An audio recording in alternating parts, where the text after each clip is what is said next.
Asteroids. क्या ये जिम्मेदार हैं एक ऐसी तबाही के जिसने कर डाला पृथ्वी के सबसे बड़े जीवों का खात्मा?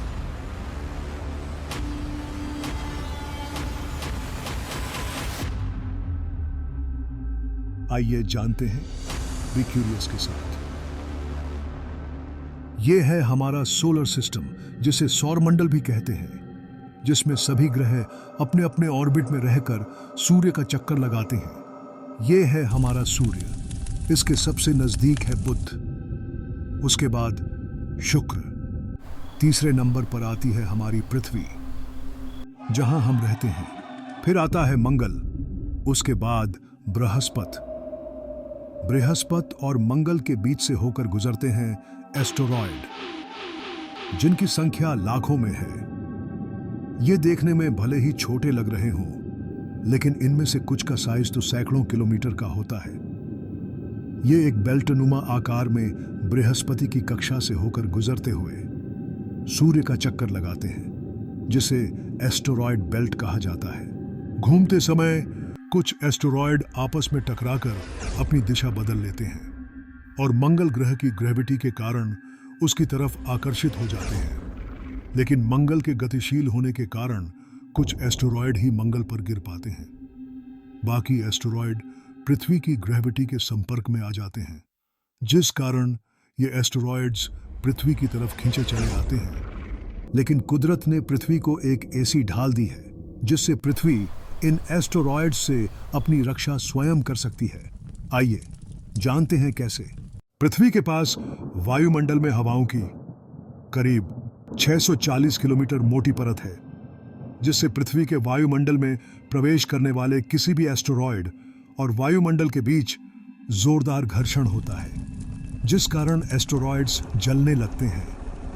इसको ऐसे समझते हैं जैसे किसी बस या ट्रेन में सफर करते समय अगर हम अपना हाथ या मुंह बाहर निकालते हैं तो हवाओं का एक दबाव महसूस होता है, जबकि ट्रेन या बस की रफ्तार 50 से 150 किलोमीटर से ज्यादा नहीं होती।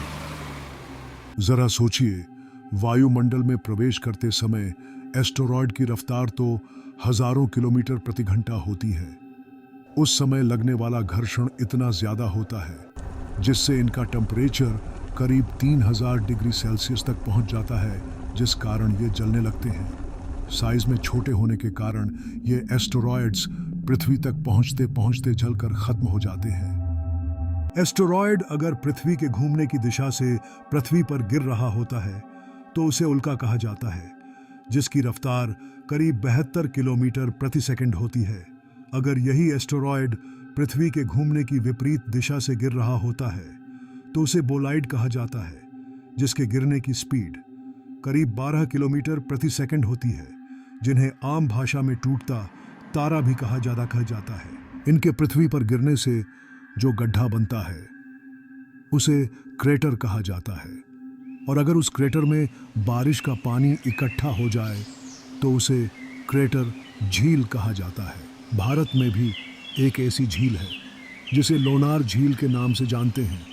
वर्तमान समय में हम जिस पृथ्वी पर इतनी शान से रहते हैं, यहाँ कभी डायनासोरों का राज्य था, जिनके खात्मे का कारण ऐसा ही एक एस्टेरॉयड था जो लगभग एक पिरामिड के आकार का था, जिसे इजिप्टा के नाम से जाना गया।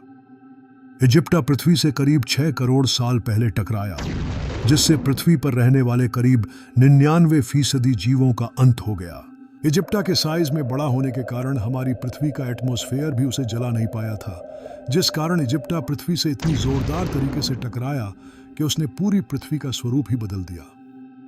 इजिप्टा वर्तमान समय की मैक्सिको की खाड़ी के पास इतनी जोरदार तरीके से टकराया जैसे किसी ने 20 हाइड्रोजन बम एक साथ फोड़ दिए हों। टक्कर इतनी जोरदार थी कि पृथ्वी की ऊपरी परत कई किलोमीटर ऊपर हवा में फैल गई, और जब वह वापस धरती पर गिरी तो वहां का टेम्परेचर करीब 200 डिग्री सेल्सियस हो गया, जिससे वहां के जीव चाहे धरती पर हों या आकाश में पलक झपकते ही खाक हो गए। लेकिन यह तो तबाही की केवल शुरुआत थी। असली तबाही का आना अभी बाकी था। टक्कर इतनी जोरदार थी कि पूरी पृथ्वी पर 10 की तीव्रता का भूकंप आया, जो इतिहास का सबसे बड़ा भूकंप माना जाता है।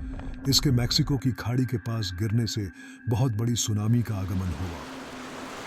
टक्कर इतनी जोरदार थी कि पृथ्वी के गर्भ में छुपी जहरीली गैसें बाहर आ गईं और हवा में फैल गई, जिससे धरती पर रहने वाली बहुत बड़ी आबादी का खात्मा हो गया।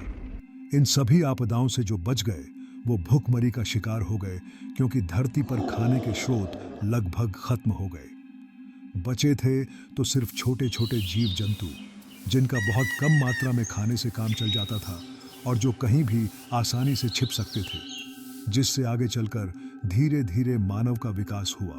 इजिप्टा अगर पृथ्वी से न टकराया होता तो शायद आज भी यहाँ डायनासोरों का राज होता। अगर इंसान पृथ्वी पर इतना फल फूल रहा है तो इसका श्रेय कहीं ना कहीं इजिप्टा को जाता है।